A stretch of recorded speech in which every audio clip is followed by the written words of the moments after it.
মাংস হবে? হ্যাঁ দিচ্ছি দাদা।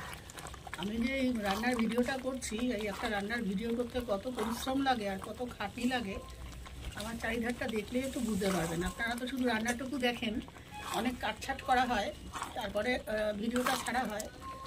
তার আগের পরিস্থিতি মানে রান্না করার পরিস্থিতিটা আপনারা একটু দেখুন, তাহলে কষ্টটা আপনারা ফিল করতে পারবেন, অনুভব করতে পারবেন। তোমার এক পিস মাংস দাও। আর বাকি দিন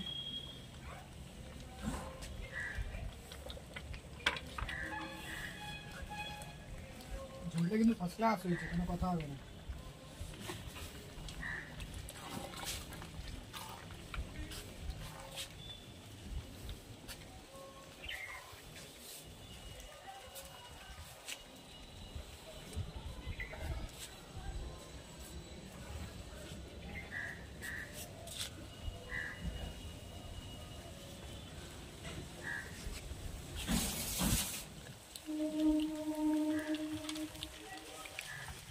নমস্কার, আজকে আমি বানাচ্ছি ডাক বাংলো মাটন। এটা আমি আজকে কাঠের উনুনে বানাচ্ছি। আমি স্টেপ বাই স্টেপ দেখাচ্ছি, আপনারা দেখুন।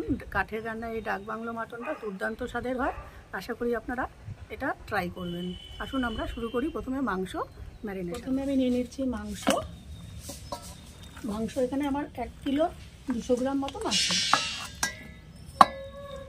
মাংসটা আমি ভালো করে ধুয়ে নিয়েছি। এবারে আমি এটা ম্যারিনেট করব। দিয়ে দিচ্ছি একটা বড় সাইজের পেঁয়াজ বাটা,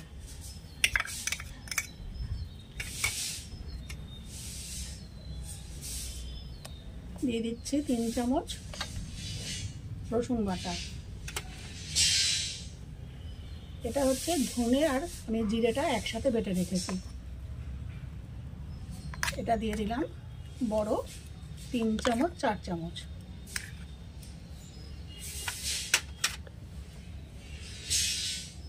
দিয়ে দিচ্ছি 3 চামচ বড় 3 চামচ আদা বাটা।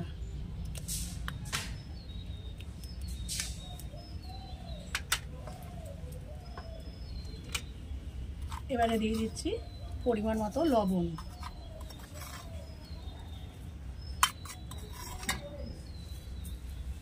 এই চিকেন রান্নাটা এই মাটন রান্নাটা যখন স্টার্ট হয়, যেখান থেকে এটার উৎপত্তি, আদা রসুন এগুলো কিন্তু সব আস্তে আস্তে দিয়ে দেওয়া হতো। এখন আমরা রান্নার সময় কমানোর জন্য আমরা এগুলোকে বাটা ব্যবহার করছি। দিয়ে দিচ্ছি শুকনো লঙ্কা বাটা।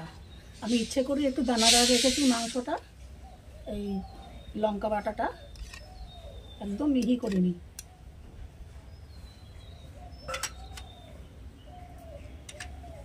এবার এটাকে আমি ভালো করে মেখে রেখে দেবো 1 ঘন্টা। আর যদি 1 ঘন্টা রাখার সময় আপনারা না পান, আপনারা এটাকে মেখে মিনিমাম আধ ঘন্টা রেখে এটাকে আপনারা প্রেসারে দিতে পারেন। কিন্তু আমি আজকে প্রেসারে দেবো না, এটা আমি পুরোটাই কাঠের জালে রান্না করব। আপনারা চেষ্টা করবেন কাঠের জালে রান্না করতে, এটা তাহলে এটার আসল টেস্টটা পাওয়া যাবে। একান্তই কাঠের জাল করতে না পারলে পারে আপনারা এটা গ্যাসে করবেন। ব্যাস, এটাকে আমি ঢাকনা চাপা দিয়ে রাখবো আধা ঘন্টা মতন।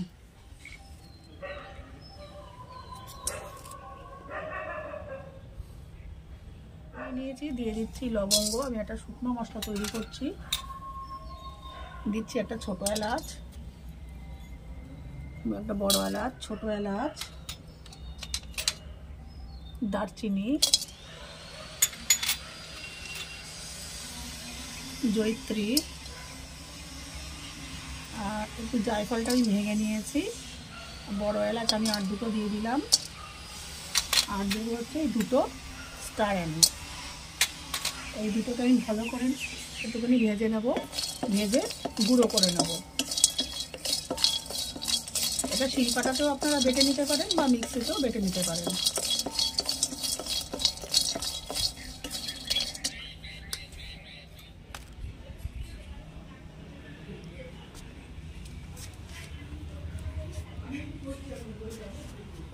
মশলাটা ভাজা হয়ে গেছে, এবার এটা আমি ঠান্ডা করে নেব। ঠান্ডা করে নিয়ে আমি এটাকে বেটে নেব। কিছু ব্যক্তিগত কারণের জন্য আমি কড়াইতে তেল এবং পেঁয়াজ কুচি ভাজা দেওয়াটা দেখাতে পারলাম না। আমি একটা কড়াই নিয়েছি, জাস্ট একটু সর্ষের তেল নিয়েছি আর পেঁয়াজগুলো এরকম হালকা ভেজে নিচ্ছি।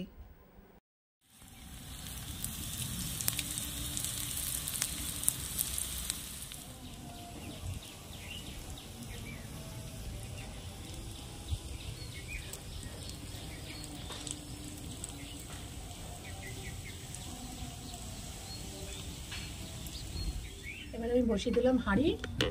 এবার পুরো রান্নাটা এখানে হবে। আপনারা যদি মনে করেন পেঁয়াজটা এরকম হাঁড়ির মধ্যে ভাজবেন তাহলেও সেটাও করা যায়।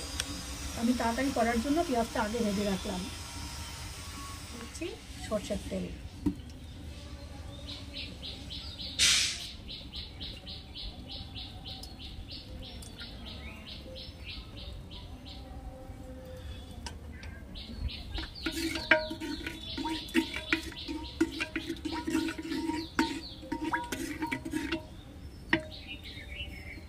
এরপরে এখন আমি দিয়ে দেবো ভেজে রাখা পেঁয়াজটা।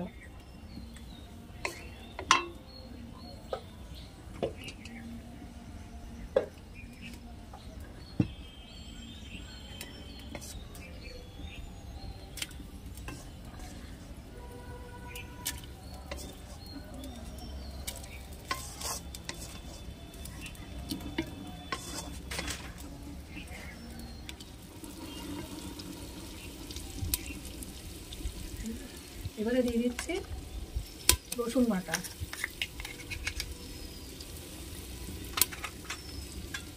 দিয়ে দিচ্ছি আদা বাটা।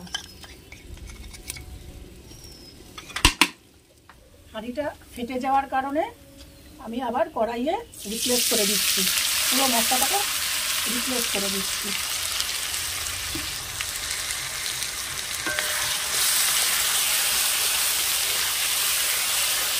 হাঁড়িটা কী কারণে ফাটলো বুঝতে পারলাম না, আগে তো রান্না করেছি হাঁড়ি ফাটেনি, এটা অবশ্য নতুন হাঁড়ি,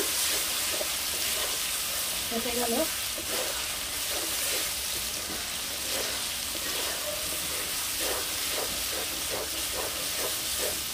মশলাটা খুব ভালো করে ভাজা হয়ে গেছে, কষানো হয়ে গেছে।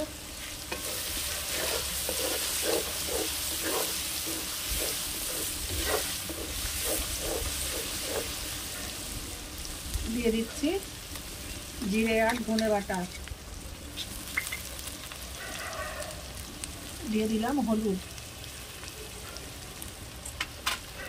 দিয়ে দিচ্ছি একটু লঙ্কা বাটার জল ছিল দিয়ে দিলাম,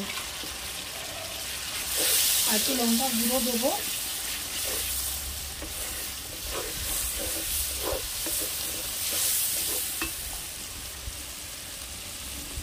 এটা একটু ঝাল ঝাল হয় খেতে, দিয়ে দিচ্ছি আর এক চামচ লঙ্কা গুঁড়ো।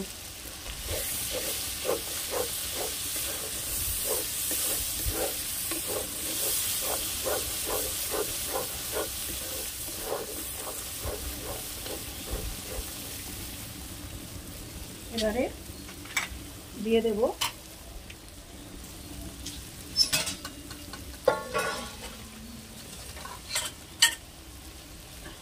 ম্যারিনেট করে রেখেছি সেই মাংসটা।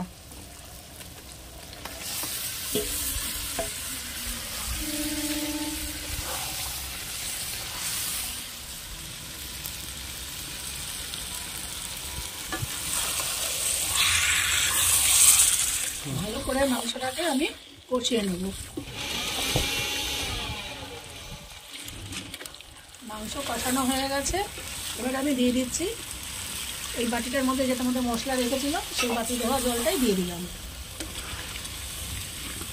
আর সাথে এখন দিয়ে দেবো যে মশলা আমি ভেজে তৈরি করলাম সেই মশলাটা এখন অল্প একটু দিয়ে দিলাম। যে আস্ত মশলাটা ভেজে তৈরি করলাম গুঁড়ো, সেটা দিয়ে দিলাম একটু গুঁড়োটা।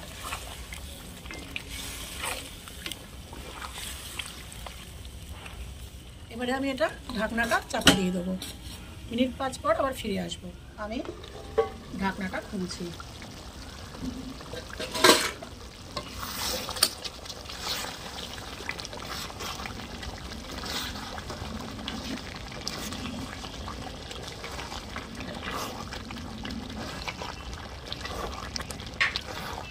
এবার এর মধ্যে দিয়ে দেবো 2 বড় চামচ চিলি সস,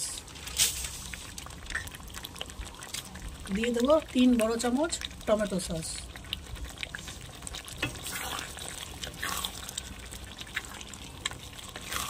এবার দিয়ে দেবো ও যে একটু মশলাটা ভেজে রেখেছিলাম, গুঁড়ো করে রেখেছিলাম, সেটা এখন একটু দিয়ে দেবো।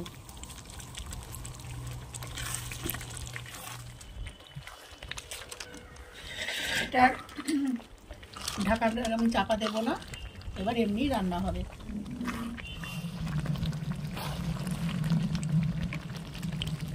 এবার এর মধ্যে দিয়ে দিচ্ছি আমি এই যে সিদ্ধ করে রেখেছি কটা ডিম, দিয়ে দেবো ডিম।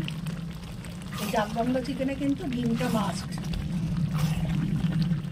সরি, এটা মাটন, চিকেন না, চিকেনেও মাস্ট, মাটনেও মাস্ট।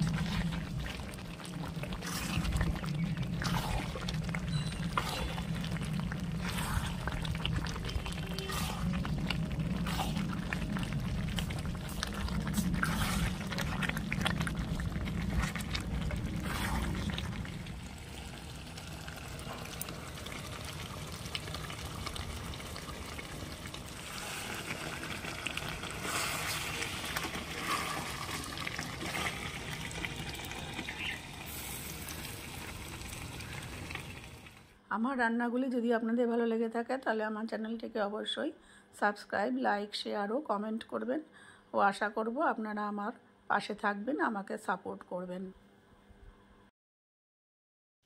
এখানে মাংস পুরোপুরি সিদ্ধ, আমি এবারে দিয়ে দিচ্ছি একটু পরিমাণ মতো একটু চিনি দিয়ে দিলাম, আর যে মশলাটুকু বাকি রইল সেটুকু আমি সবার শেষে এখানে দিয়ে দেবো। দিয়ে আমি নাড়িয়ে নেব। ব্যাস আমার তৈরি ডাক বাংলো মাটন।